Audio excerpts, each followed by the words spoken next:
presidenta de la Comisión Especial para la Lucha contra la Trata de Personas. Muchas gracias. Estimados miembros del Presidium, compañeras y compañeros legisladores, amigos y amigas, celebro que todos ustedes estén aquí el día de hoy, pues para las víctimas esta es una señal de esperanza. Gracias a todos por su asistencia y bienvenidos. El día de hoy nos reúne aquí, en este recinto legislativo, un tema sumamente delicado, el tema que afecta el tejido social de México, su presente y su futuro. Un tema que atenta directamente contra la dignidad de las personas, demeritando al ser humano. Un tema que lastima el sentido más profundo de la dignidad también de las víctimas, privándolas de su libertad y sometiéndolas a una forma contemporánea de esclavitud. Una esclavitud que no puede ser tolerada por ninguna persona ni institución, y mucho menos por el Estado mexicano.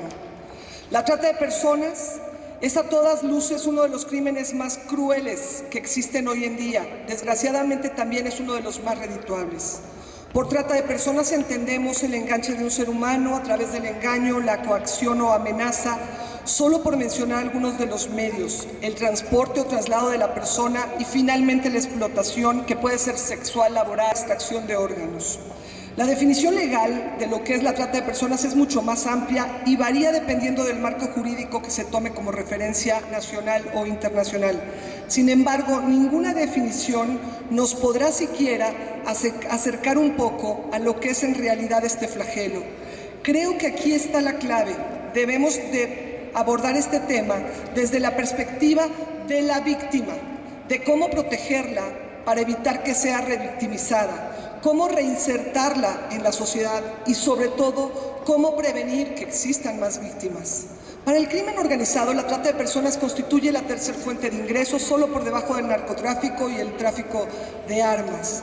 México, como la mayoría de los aquí presentes sabrán, está catalogado como un país de origen, tránsito y destino de víctimas de trata. Hoy en día nuestro país se compara tristemente ya con Tailandia como paraíso de tratantes, pederastas y explotadores. Esto es algo que todos nos deberíamos de preocupar, y mucho. Organismos nacionales e internacionales estiman que en México existen entre 16,000 y 20,000 niños víctimas de trata con fines de explotación sexual, de los cuales el 80% son menores de 10 a 14 años. Y aunque este flagelo usualmente se relaciona con explotación sexual, es sin duda alguna también un problema laboral. Muchas veces nuestros niños y niñas son explotados realizando trabajos peligrosos para su seguridad, su salud, su moral. De acuerdo con cifras del INEGI, en México hay 3.6 millones de niños trabajando entre 5 y 17 años, de los cuales el 31% son menores de 14 años y trabajan en la agricultura, uno de los sectores laborales también más peligrosos, junto con la construcción y la minería. Aunado a esto, la mayoría de estos niños no tienen oportunidad de asistir a la escuela y se excluyen de tener una mejor vida en el futuro.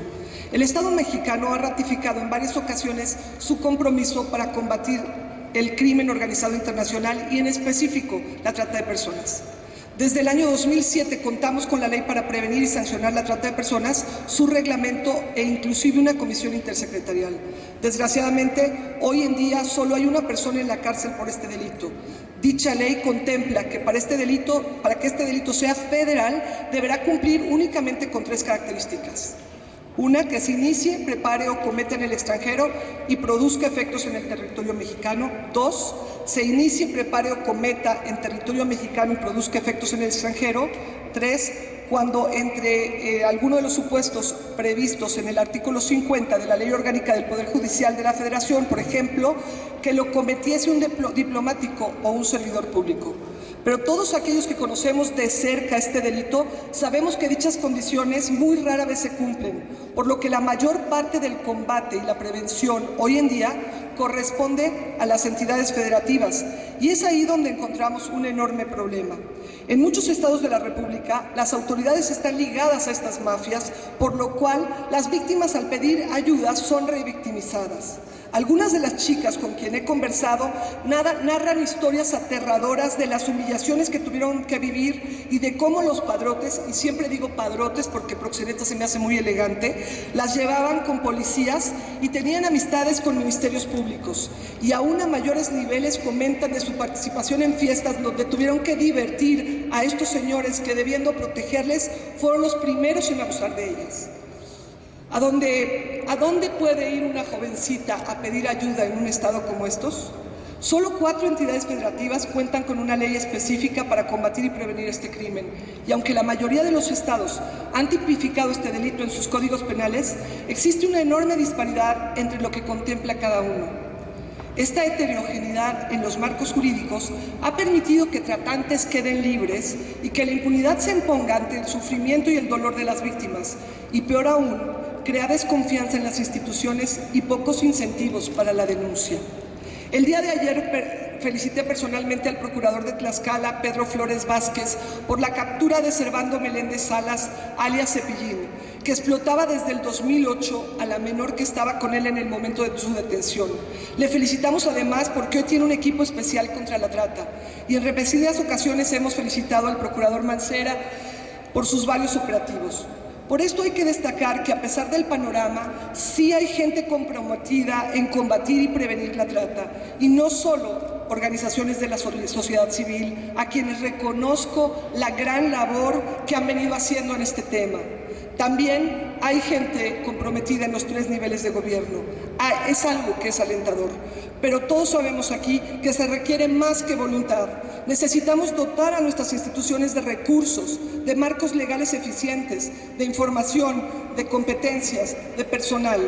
De nada sirve la mejor ley, de nada sirve el mejor equipo de policías especializados y un ministerio público sensible si los jueces no conocen estas leyes ni el criterio correcto para aplicar la ley, como está sucediendo en el caso del juez 44 y los ciberpederastas que, a pesar de almacenar, difundir y distribuir casi 100,000 videos y fotos de menores de edad y bebés siendo violados, hoy están saliendo uno a uno, dejando un antecedente terrible y un mensaje de impunidad. Lo mismo en el caso de la chica de Oaxaca, donde el juez 10º establece que ella, quien fue violada y obligada a prostituirse, a quien el tratante le quitaba todo su dinero, y cuando escapó a golpes fue regresada a ser prostituida, pero el juez dice que ella consintió. ¿Consintió en qué? ¿En su propia victimización? Esto es lo que nos reúne aquí el día de hoy. Es crucial que hoy analicemos lo que ocurre en nuestro país y en otros países, lo que se ha hecho y lo que falta por hacer.